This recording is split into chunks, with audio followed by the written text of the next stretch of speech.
Welcome to Beauty After Dark, where we discuss beauty and life's toughest times. I'm your host, Crystal West, and today we have a special guest, Ladon Meriweather, aka Yoshi. Should I not have said your government? It's okay. That's fine? Yeah, Okay, all right. it's okay. All right, so in today's episode, we are talking about beauty after street life. So, where do you want to get started? Um, I'm gonna tell you where we're gonna begin. We're gonna begin. Let's say, when did you realize that you wanted to be in the streets? um, I realized that probably when I was probably like 10 years old. Really, 10? They're young. Yes, So, what did you see that made you be like, oh, you know what? The streets might be for me. it's just it was like I didn't know what it was. I just knew it was money. I Hmm. just knew it was money out in the streets. I knew it was money outside. So I didn't know what nobody was doing. I just knew they was getting money. So I wanted to get some money. Um, and I just knew that's where I could get That's what some you money. wanted to do, Yeah, so it right? wasn't like I knew that it was the streets or nothing. I just knew that they was out there getting some money, and I just knew I wanted to do what they did. All right. You So, know, when you say you knew you wanted to do what they did, it's pretty obvious what they were doing in the streets. So, yeah. how old were you when you first like started dibbling, dabbling, and really kicked it off? I'd probably say probably like 14 or 15. I said it didn't take you long. You was like, I see this. This is what I want. I'm gonna go get it, and you got after it. Yeah, Okay. because it was like that. I mean, I wasn't going full fledged, but I would do stuff, to make me some money. Hmm. I would get out there, get me some money, and sit back for a minute. But I was just a kid, so you know what I'm saying. Yeah. But I still wanted some stuff that my Right. mama wasn't gonna give me. So I figured out that this could do this, and I could do this with this, and then And you got it cracking. yeah, and it's just like after a few years of this, you just doing like this, putting your foot in the water. I just like I say about 17, 18, Hmm. 17. I just said, forget it. All right. So then you went all out. So once you got out and just being out in the streets, were you still staying with your mom? Like, what was your mom saying to you? Because me growing up, I grew up on the north side, so I Mm. know what it's like, and I know what I experienced and the things that I saw in my neighborhood. But I didn't grow up. You grew up in the JBL, right? All Yes. right. So I didn't get to see that. So how was it with like your peers that were around you, your mom, your grandma? Yeah. So my mother hated it. She I can was, imagine. yeah, she was totally against everything I stood for. Everything. Like that wasn't her at all. Hmm. Um, but it's a difference between mama house and grandmama house. What was the difference? You Was you know, your grandma's favorite? yeah. Oh man. So I was my grandmother's first grandson. So I like, Oh. so yeah. So I didn't have no rules. Like none at all? No, I didn't have rules. I didn't have not a restriction. So did you leave your mama house and then, just went on and just like, I'm gonna stay at my grandma, forget all this. It was like it was when I just said I'm not going to. I was going to Hazelwood East because my mama moved out in the county, and I was kind of confused. My mama did the same I didn't know thing. what she did it for, and I was like, man, I cannot be out here. Hmm. Hmm. You know, She probably wanted better for you because I well, know we grew up and I think we left the city with my grandfather and like all of my cousins, everybody still stayed in the city, but my mama got married and she moved out to the county. So I know when I first moved out to the county, I was like, I don't hear no train tracks, I don't hear no gunshots. I don't where are the kids? Why is nobody outside? It was culture shock for me. So was that kind of how it was for you? And it you was was, like, no. yeah, it was Okay. a culture shock. I didn't know, like, and it's it was kind of crazy because I went to Hazelwood East, and I would be like, what is this? You know, the they had their shirts tucked in, and it was all type of shit. Yeah, this was in like 90, about 90, 93. Like I think it was early 90s. We moved from downtown early 90s. Like it had to be about, I'll say about 95 at the latest. And I'm like, man, what is this? Yeah. I couldn't adapt to it. So once they put me out, who, the school or your mama? The school. Oh, the school. Once East put me out, I wasn't even there that long. I wasn't even there for number like 5-6 months. Oh, okay. So, but I just they put me out. So I literally I just said forget it. My partner who lived across the street had a bike on the side of the house. I'll never forget it. And I hopped on that bike and I rode that bike all the way to Baton from our Bell Fountain. I rode that bike. Yeah. Baby, it was serious. You was determined to get back. Yeah. But I'm sure that determination that you're speaking on, that probably helped you thrive throughout life, throughout when you was in the streets, and even still to now. You seem very determined, and you're gonna go get what you want. Oh yeah, by any means necessary. Because riding a bike, from North County to Baton is insane. and I knew my dog brother. I knew they stayed right there. I knew his mama stayed right there, so I stopped right there, and I put the bike on the side of the house, and they dropped me off back in the hood. They dropped me off on Brightner. Oh, okay. And then you ain't look back. And I ain't look back. Okay, so when you got back down there, you went with your grandma? No, so it was. I went with my auntie. Okay. So my aunt just so happened to stay on Brightner. What a coincidence! Yeah, right. She stayed on Brightner. I was so happy because I was like, "Damn, she right here." Yeah. And she number like 6 years older than me, so she really ain't even. Oh, you had the freedom, like you was outside. Yeah. And I was like 16, so like it was like she was my dog. Like she, if I did something, she would be like, "Just watch yourself." Like my auntie, she did that. Like so. I I got my paperwork because I was like, I'm gonna enroll in school. Like I forget I took somebody to enroll me in school. It wasn't even. It wasn't your mom or nobody that enrolled. Oh, wow. See what I mean by that determination that it's a spirit that you have. I don't even remember who it was. I just got the paperwork from my mom. I'm like, I'm gonna just go to the V, and I went to the V.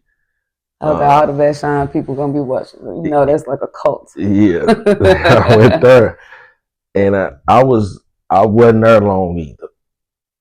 Oh, so you got put out. So I say probably like after like 8 months, I was just like, man, I wasn't doing nothing. I wasn't going. Because by then you were already outside. Yeah. The neighborhood was cracking for you. So coming to school was kind of like, why am I here? It's pointless. Yeah. So it would be times where I would be like, man, okay, I'm gonna go, and I had to sit in the tardy room all morning because I'm late. So everybody in the tardy room everybody in the tardy room. You something that like we shooting dice and everything in the tardy room. Like that's how packed it used to be. That's crazy. That's the OV. That's the warehouse. That's not the new stuff. Yeah, right. Warehouse. This is the warehouse. So it was kind of like, what am I like? Okay, I'm gonna sit in the tardy room. Then I'm gonna go to the class. I ain't finna do nothing. But I could have been out on the set, and I could have got some money. Yeah. I could have got some money. So it was like the principal at the time, Miss Lovegood, she said something to me one day because she used to love the mother of my kids, so she ran track. Okay. All that she did, all that. So Miss Lovegood, she said one day, she said, don't mess up that girl's life. And I'm like, what is you talking about? She knew what she was talking about. Yeah, she said. Do you appreciate it now, looking back on it, like the stuff that she was saying? Like she's like looking back, some of the stuff I'd be like, dang, reflecting on it, I'm like, damn, that lady straight said that to me. She passed away, but I remember her. Like I remember her for that because she was like, she asked me, she said, what do you want to do with yourself? She said because whatever it is, it's not in her. So is that the day you decided, you know what, you're right, I'm Yeah, I this never it for went back. school? Really? I never went back. Now you don't even have to go to school and watch, not necessarily watch your back at school, but now you're out.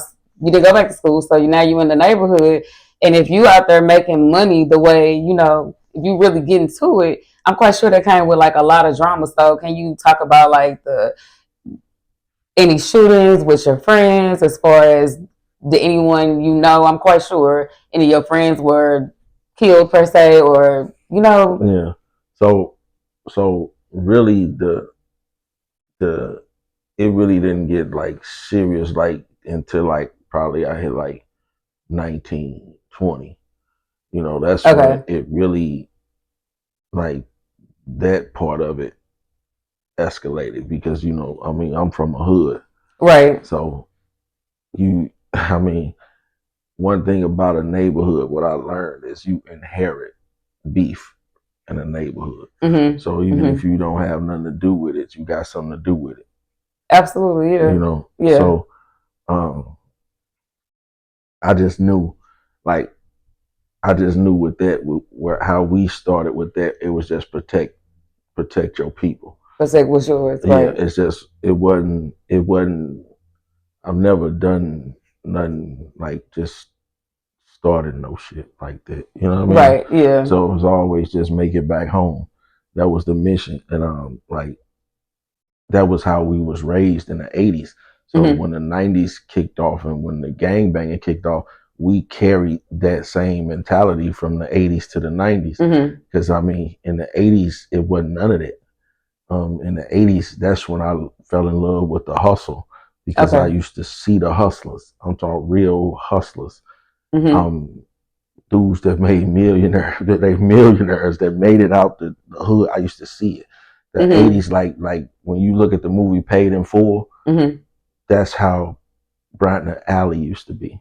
Oh, really? Yes, the BMWs, this is the Saabs, like that was really All of life. that. That was really life in the 80s where I'm from. That was really life. Like Mhm. no joke. So when I see that movie, I kind of laugh because I Because you remember was really living it and you really I saw saw it. it. I Yeah. saw dudes like Corey Davis. I saw him with the velour jumpsuits, the Mhm. fila, Mhm. the troop outfits with the big ropes. I saw that in real life. So you know And what you I'm saying? became it eventually, Yeah, right? cause I Yeah. mean, like everybody, like when we was little, most of my friends they played sports, right? Mhm. So they would always be at her Hoover. Well, I'm out there in the 80s, and I'm out there going to the store for the hustlers. So Yeah. I'm making money because they paying me to go to the store. So it kind of, even as a little kid riding a bike, I've Mhm. always knew like I could get some money Right. from them because they got the money. Absolutely. They Yeah. got it. So that's where that addiction came from. Like, Mhm. and it was that watching them in the 80s and the early 90s because it wasn't no gangbang. It was beautiful. Like it's probably like two guns out there at that time. Oh yeah, it It wasn't wasn't like it, that. and not like that today Yeah, at all. it wasn't like that. It was straight love. Like if your lights was cut off, we running power to the next house Mhm. with yes, Mhm. extension cords. That's just how it was where Right. I'm from. Cable, all of Yeah, that. Yep. all of that. Yep. We gonna make sure you good. So when the gang banging came, it wasn't that we was gang banging. It's just that we gonna protect this home base, Right. and we gonna get some money on home base We're gonna protect, because and we gonna make some money. That's you right. gotta get the money first. Yeah. I don't care about nothing else. You got to get the money first. But the gang banging changed everything. Okay. So when you say the gang banging changed everything, can you elaborate a little bit? Where like tell me about, I guess, or tell us about some of the darker side of it, because right now it's like, oh my god, like you was out there, you was getting money, but what about the not so good sides of being in the streets? Do you want to elaborate on any of that? Yeah, and that's yeah, because that's something that they don't talk about it. Mhm. So Mhm. they don't talk about the struggle, like the struggle of the streets. I mean, Mhm. you can fall off a million times. It's just Mm. it's just all about your hustle, you know. Um, I've I've been in the system. I was in the system for over, I'm gonna say probably 20 years. Really? Yes, I was. I like literally. I was property of the state of Missouri. From when I was like 19 all the way till I was like 35. Wow. So when you went in at 19, because I mean, I know you thought you were grown, but like at 19, you had to really become like, if you get locked up and go into, the system, you got to really man up for real. Yeah, Because behind bars is completely different than, yeah, it's totally different. yeah. And then after losing so many dudes, like so many friends, you be like, sometimes like I had somebody tell me like 2 weeks ago, and he wasn't talking to me, but he was talking to a young man, and he told him, he said, no matter how many times you get your lick back, your partner can't thank you for Oh, it. And I said, damn. yeah. I probably would have to stop for a second. Like, he absolutely right. I said, damn. I said to myself, I wish somebody would have told me that. Back then.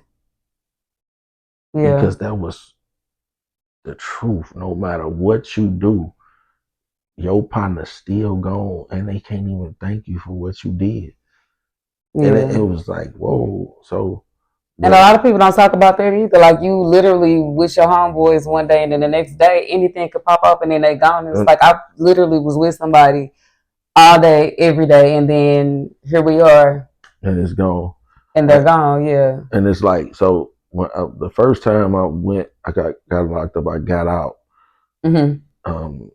I got locked up again. I got out because they kept letting me out. I was on probation, so they kept letting me out. Mm-hmm. I wasn't doing nothing but like dropping dirty or something like that. Uh-huh. So they would just let me out. So when I came out that last time, Mm-hmm. that's when it just went. Everything went to a whole nother level. Really? Yes, everything went to a whole nother level because it was four of us. Mm-hmm. It was four of us, and I put all us together because I mean we all from the sandbox except one. Yeah. That's still my brother, and we formed a union with each other, like like a bond that was crazy. Never like I ain't never to this day. I always tell myself I'll never be able to replace him, so I don't even think about it. I don't even try. I wouldn't dare try to replace That friend, neither brother, one of in them. it. Yeah. Yeah. So Neither. two of them are gone, and Yeah. one is still. One he's still hurt. So Okay.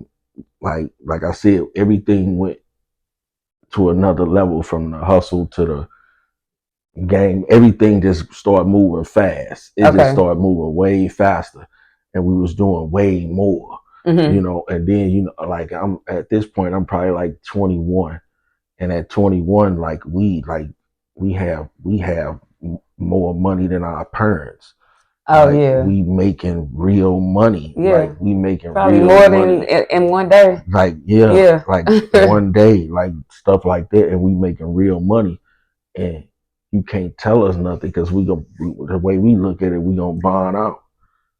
We didn't care. So did y'all feel like y'all were untouchable? Oh yeah, oh yeah. For about 4 years, we were in Mm-hmm. our minds. Nobody could touch us. Mm-hmm. Nobody, Mm-hmm. because we gonna get this money, and nobody could stop us. And we not playing. Yeah. Like we not playing, and we bloods. We can't deny that we were red. Mm-hmm. That's what we do. And it just everything just heightened. It just heightened to where it. I really can't even explain it because I lived it, but it was like. So when it heightened though, that brought on more problems. So did you go back? Did you get locked back up? No, so that's it. I was out here. I got to play ball for like 3 years. Okay. Without going to jail. Mm-hmm. without going to jail. So for 3 years, I got to make money, and we was doing so much because it was shootouts every day. It was people, man, people getting hit every day. It was that type of life. Like I got a piece of ear missing. I remember somebody pulled up on the side and tried to knock my head off at the light. Really? Yeah, so they knocked See, a that's piece of my another ear part off. that people don't really. I mean, you know it happens, but when you see it for yourself, it's like, okay, wait, did that make you want to be like, okay, do I need to slow down now, or at what point did you feel like, you know what, I'm gonna turn away from the streets and I'm going to do something completely different? Oh, it was a long time after that. Like it was a long time. I didn't feel that way to So you was. like 35. I didn't feel that I mean, way. it's understandable. I mean, Yeah. you should tell people that because a lot of people, you know, when you see young dudes like in the streets, you want to tell them this, and I feel like some people aren't realistic with them. Like instead of saying like, "Hey, it's probably not gonna happen today or tomorrow," take your time, but listen to the wisdom and let it apply it to your life. You know what I mean? Like they Yeah. make it seem like if you don't stop doing this right now, your life about to be over with. And then I think that sends that will send anybody into like you start I'm overthinking like, the yeah, you gonna situation. keep doing what you're doing. Yeah. So you telling me I can't do nothing different? So that's yeah, and that's a part of the problem because you telling people it's too late and it ain't never too late. Right. Like it ain't never too late. So I like no matter what I've been through, I ain't never counted myself out. Right. Like even sitting like I watched my brother die on the side of me. And what's crazy about it is we just had a shootout on the same street, the same like 2 days before. And it just I reflect on that because I'd be like, Dad, I should have had somebody There. switch that car. No, just with the car. We never got out the car. And Oh. that's just how that happened. We never got out the car. We did so much out the car. And when that day that happened, I was on Natural Bridge and Fur at the light. And I didn't even hear it. Like I didn't even hear the shots or nothing because I mean, I don't know why I didn't until I saw my windows drop. And once I saw my windows knocked out, I looked over at my brother. He slumped over. So when I was able to lift up my to get back, I shot 2 times, and then they hit me in my wrist. So I had to drop my. I literally had to like this is the everyday thing though. So I didn't panic or nothing because this what it is. So I mean, Was this your first time getting hit? well, yeah, that was my first time getting hit. But after 40 shootouts in 2 weeks. I mean, no, I get that, but I'm asking like, that was the was first it the first time I time you ever. actually got? That Yeah. was the first time I ever got hit. So once they hit me in the wrist, I had to wrap my wrist up, and I immediately hopped on the phone because they going down Natural Bridge. See, in my head, I'm like, we can catch them. Like, oh yeah, but yeah. they Determination. shot I'm the telling you, car it's up in so you. much that the car stopped. Oh. Yeah. So now I'm on the phone because they going towards the headquarters. Now the headquarters is Grand and Natural Bridge. That's the headquarters. So right. once you back in the day, once you got the Grand Natural Bridge, you knew you was at the headquarters, and it was always somebody posted at the headquarters on the mobile lot. And just so happened, I called up there, and somebody was posted, but they didn't catch the call. Okay. Now that day, like the police, once I pulled over, and I saw that he was still talking to me for a minute, but it was a lady walked out to the car, and the lady looked at me and she said, "Is your name Yoshi?" And I said, "Yes, ma'am." And she said, "Is that your brother?" And I said, "Yes, ma'am." And she was like, "Give me that stuff." And because it was so much, it was a lot on you. Yeah, it was like 3 guns. It was like I to they thought we robbed somebody because we probably had like $19,000 on us. Okay. Yeah, they literally thought we was in a robbery. Yeah. So once they got there, they grabbed the money first. Because it was money everywhere. It was just money everywhere. Right. And they grabbed the money, got him up out of there. Because I was like, you can get him. I'm cool. But when they came and pulled me out, I felt something in my back, and I'm like, damn, hold up. I told them to slow Right. up. Yeah. So I was hitting my back too. So yeah. So I have a bullet on my spinal cord. Still to this day. So, and I didn't even know I was hitting my back. Um. So that they took us to the hospital and all that. And my brother was wanted for a first degree assault. So when he got to the hospital, they locked him up. Oh man, that was one thing after another. Yeah, so this all happened like crazy. It happened crazy. The little brother was already locked up for first degree murder. Okay. Because he caught a murder like a month before all that happened. So this all went so fast. Like, you be up so high and then everything can just be gone. In the blink of an eye. Yeah. Yeah. And I witnessed it. I know that it can happen. Once you get to, you gotta stay humble. Yeah. Yeah. You gotta stay humble. You know what I mean? Yeah. Once you get to where you think you can't be touched or you can't, it's tough people everywhere. Yeah, and then walking around. So I know you mentioned the mother of your kids. So how was that? Not necessarily the mother of your kids, but your relationship with your kids, was that wearing with the lifestyle that you were living? Especially once you start going through all these shootouts, you got to protect your kids too. Yeah, because people don't. It ain't no respect out there. So I never like really rode in a car with my kids. Okay. Like I really never put people in the car with me because I knew what could go down, what could happen. So I didn't even let females ride with me that often. If I did, it wasn't nobody else with me.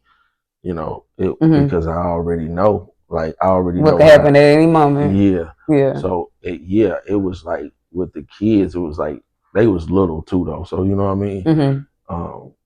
When I got shot, they was probably like 5 and 2. You know what I mean? So they was real little.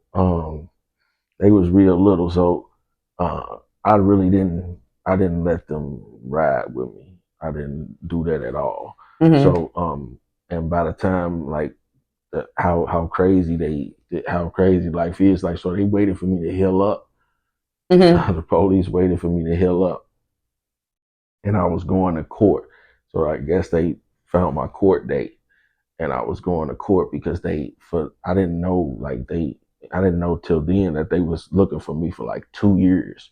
Oh, really? Yeah, but they didn't know who Yoshi was. They just knew the name, not the face. Yeah.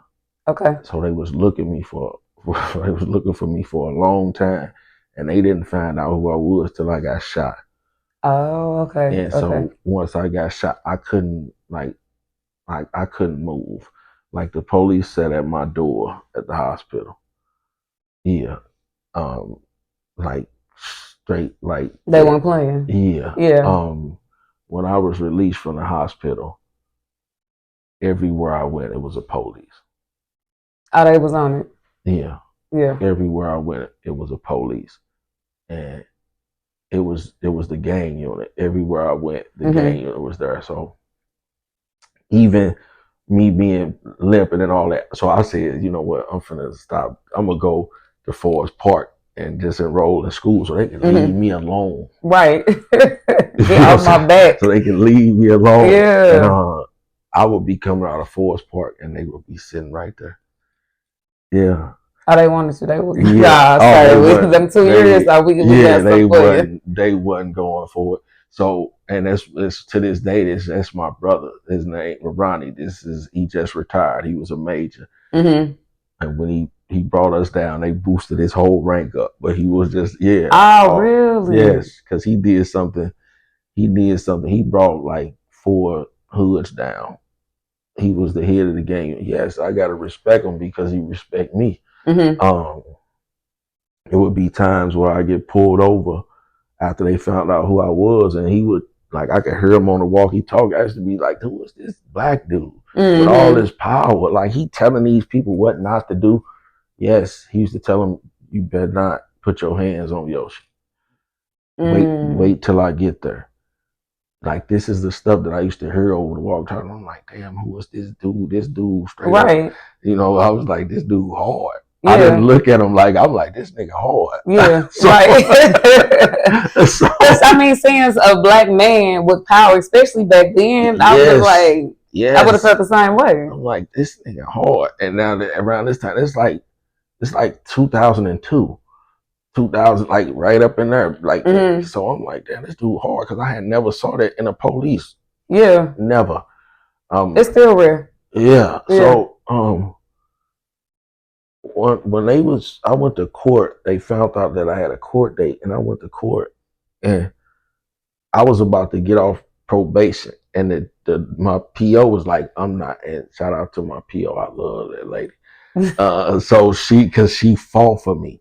Yeah. Even though I was dead wrong. She told them I'm not revoking his probation. Yes, I couldn't believe it. Shout out to her. Shout out to her. Like, and she's still my dog. I was just gonna say I still so yes, so these people are still in my life to this day. The police, that's awesome. I can text that dude. That's my brother. See, because I took everything as a lesson. Like one thing I stand on is accountability. If I did it, I did it. And now I just gotta face that. You know what I mean? So when they came to the courtroom, they had like I could look at the judge's face because I'm like, she like, well, Mr. Meriweather, she said something about something.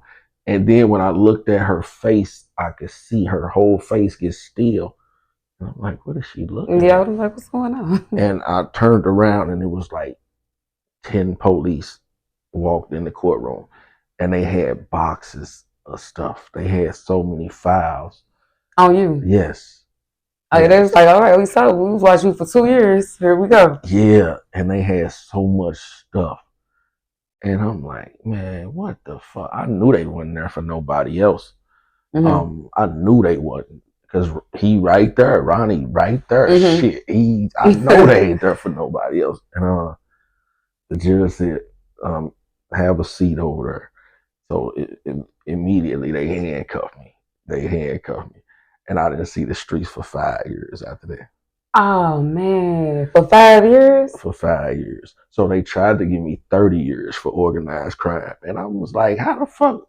Because how they broke it down, like they were playing phone conversations and everything. They had my phone tapped. So it was all type of stuff, but they didn't have the wire, but not out of Baltimore. Yeah, so they was tapping the phones at the Justice Center. So whoever called me from the Justice Center, because it was on there. They played the conversations. Like I went to trial for gang association. It has never been done. It's still to this day, you will never hear nobody say it. I went to trial for gang association for a whole year. And I didn't So when they put you away, it was for gang association? Yeah, I didn't have a new case. So wow. They sent me to start on my 12 years that I was already on probation for. I never caught a new case. They was trying to build a case. So, but it just, the judge, it wasn't solid enough. Okay. You know, even though they had billboards, with me and my pilots at the top, and it just broke down to the little homies.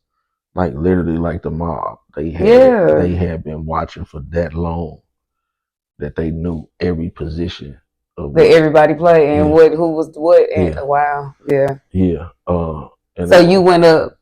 It was crazy. That was crazy. But they gave you 12 years. They gave me my backup time because the judge, she denied she was like, we can't, gang association, we not finna give them no 30 years. Like they just like to my organized crime. They were saying it was organized crime.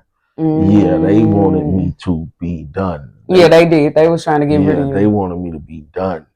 And she was like, well, no, we just it's a gang association violation.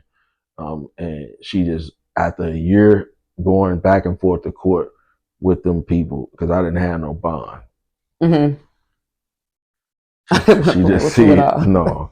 She just said, okay, I'm just gonna give you your backup time, which is 12 years. So and she sent me up that way. And that was that, Yeah. So how did that affect everything that? Because at this point, you've been living freely, and then you got to go right back. Well, not right back, but you go back, and then you Yeah. facing 12. Did you do the whole 12? No, because so I did 5 years on that 12-year sentence. Um, Oh yeah, because because you said they gave you the backup. Okay, yeah, yeah. so they gave me the backup. So since it was a drug case, I didn't have to do the full Yeah, sentence. yeah. It was non-violent. So I did the 25% or something like that. Mm-hmm. And that during that time, like that's like that's a rough time, but Yeah. it's hard. Yeah, it's rough. It's rough because you don't, like I sat in the penitentiary 5 years. I think I saw my kids like twice. Did you didn't want them to come up there? No, I think I saw my mother once. Or you probably really didn't want her. No, I just wanted to get it over with. Yeah, but they had to been whole. I mean, I know you a man, and it's like, all right, I did what I did. Of course, you're gonna take accountability for it. But that wasn't hard for you not to see, your kids, your mama.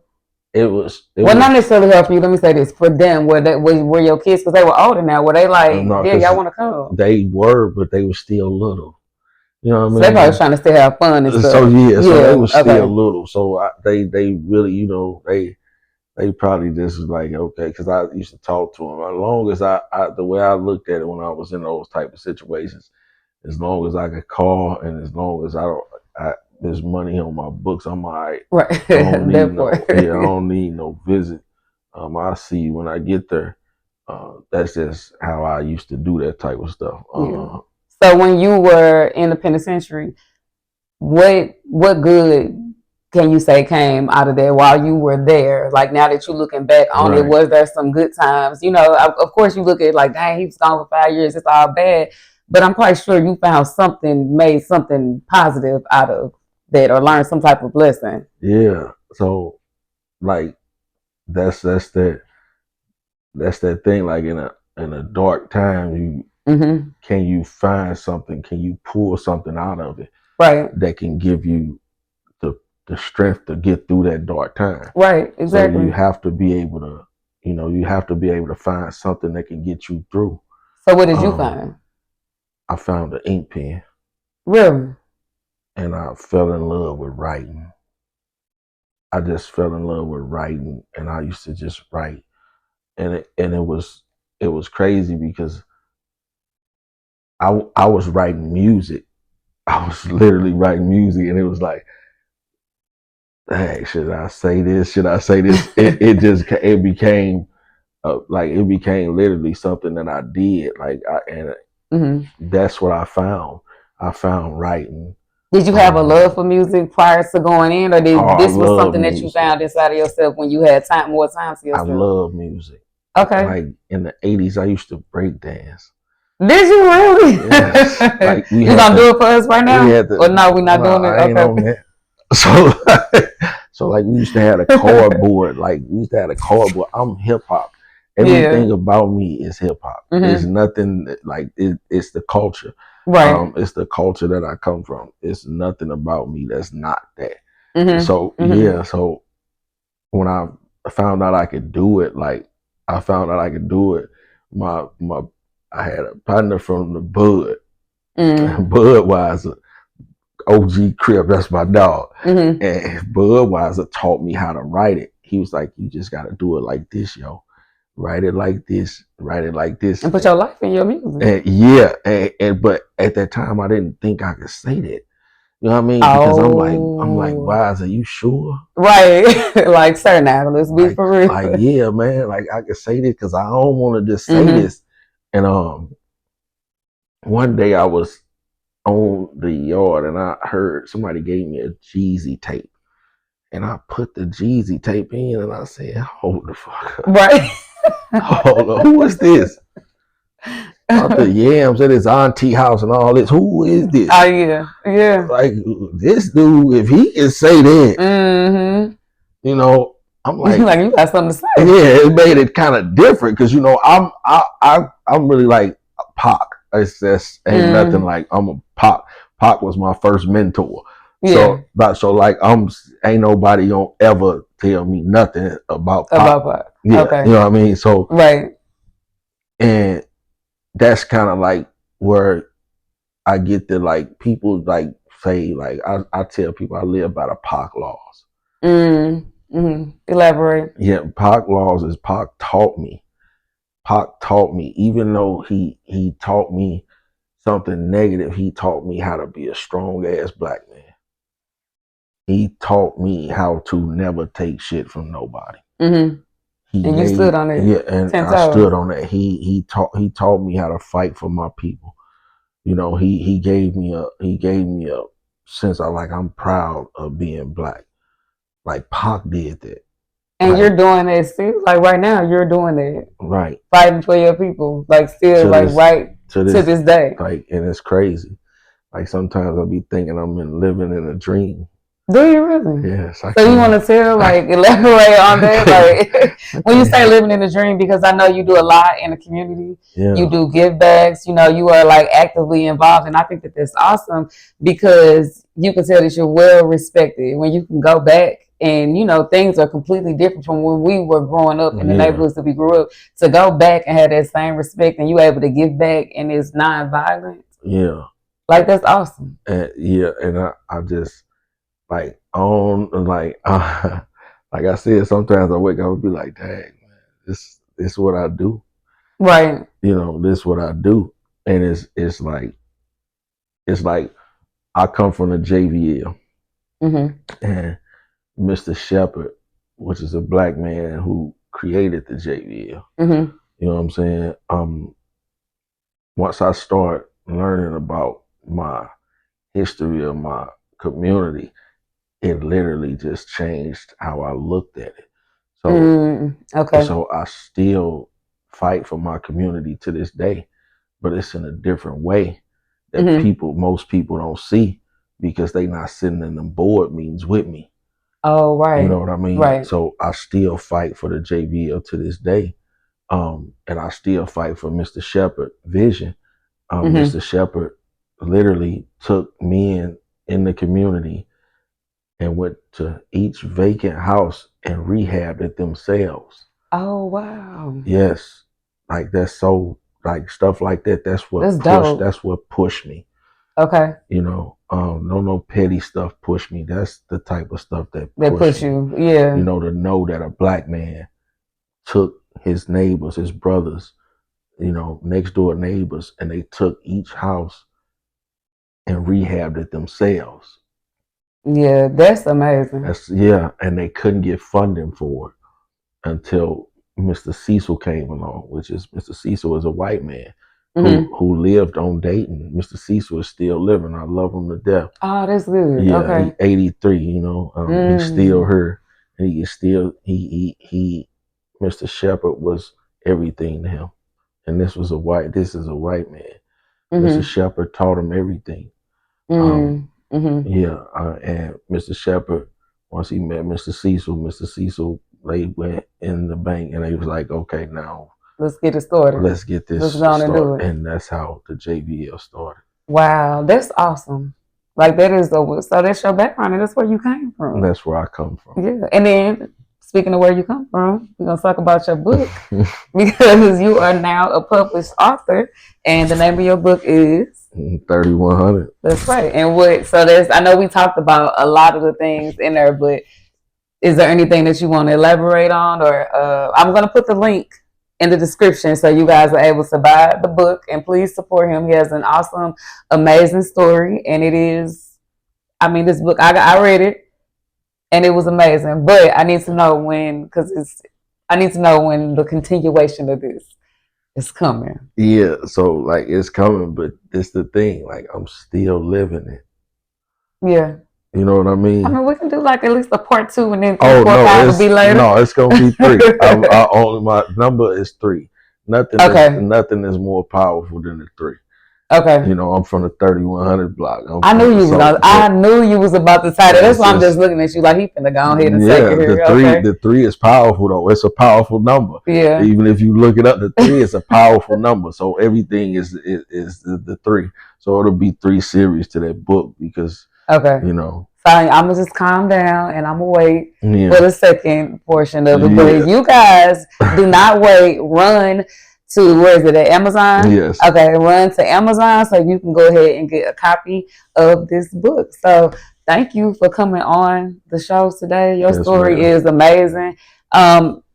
If you had anything that you can tell, I guess, the youth today, or not even necessarily the youth, there are grown men that may need to hear something for you. What advice would you give them looking back on your life? You know how you said that the guy gave just a couple of weeks ago, he gave the other guy some advice. Yeah. What advice would you give any man right now or any young person? Ain't nobody beat you at being you. See, that's the most important thing that I feel as becoming a man. You have to be comfortable with who you are and not what people, what you think people want you to be. I really don't care how nobody look at me. Right. I don't even care about nobody's opinion of me because that's not gonna pay no bills. Right. I'm that confident in myself to know as a man that I can stand alone in any situation or in any room. I know how to hold my own.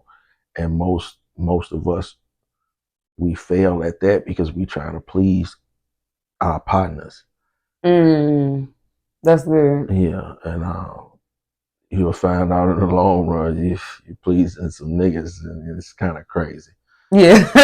You know what I'm saying? Yeah. Yeah, so just be you. All right.